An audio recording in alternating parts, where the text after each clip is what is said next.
She refused to share a bed on our honeymoon. The truth ended everything. When we got married, I thought everything would finally fall into place. We had planned our honeymoon for months, choosing a beautiful city by the sea where we could relax and begin our new life together. I pictured late-night walks, laughter, and intimacy that would strengthen our bond. Instead, what I got was the biggest shock of my life. On the first night of our honeymoon, as we arrived at the hotel, she suddenly turned to me and said, "I don't feel comfortable sharing a bed with you yet. We'll sleep separately." At first, I thought it was a joke, but the seriousness in her eyes told me she meant it. I asked her why. We were married now. Wasn't this the moment we'd been waiting for? She shrugged and said she needed more time, that she wasn't ready to be that close. My heart sank. After the vows, the celebrations, and everything we'd planned, my wife was telling me she didn't even want to share a bed with me. The next day, I tried to brush it off and give her space. Maybe she was just nervous. Maybe she needed to adjust. But the same thing happened the second night. And the third.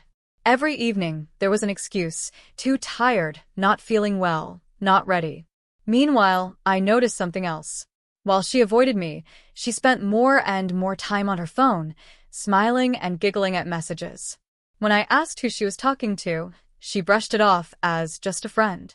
That answer didn't sit right with me. We were on our honeymoon, yet she was more interested in her phone than in her husband. By the fourth day, I was boiling inside.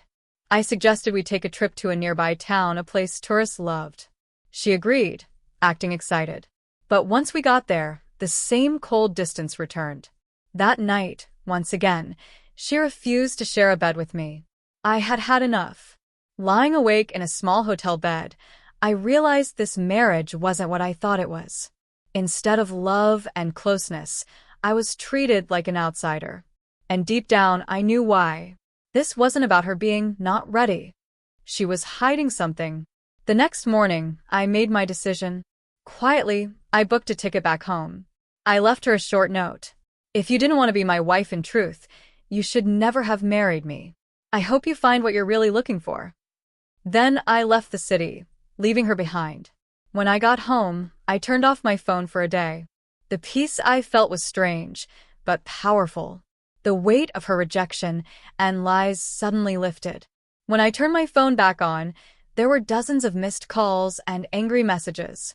She demanded to know how I could abandon her. But one message stood out. She wrote, "You embarrassed me. What will people say?" That one line told me everything I needed to know. She wasn't worried about our marriage, about us, or about love. She only cared about appearances, about saving face in front of family and friends. Later, I discovered through a mutual friend that she had been talking to another man. Even during our honeymoon, she hadn't been nervous at all. She simply didn't want to be close to me because her heart was already elsewhere. The betrayal cut deep, but it also confirmed that I had made the right decision.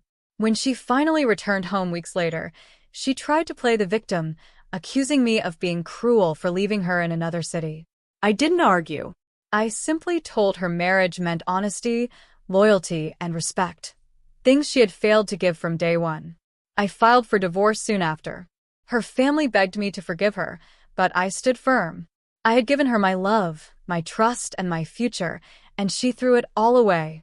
The honeymoon that should have been the happiest time of our lives became the clearest warning that she wasn't the woman I thought she was. Looking back now, I feel no regret. Sometimes the most painful decisions are the most necessary. By walking away, I saved myself from years of misery. She thought she could humiliate me, string me along, and keep her secrets. Instead, she lost everything. Now, whenever I think of that trip, I don't see failure. I see the moment I found my self-respect. I learned that love cannot survive without trust. And sometimes, the best kind of revenge is simply walking away.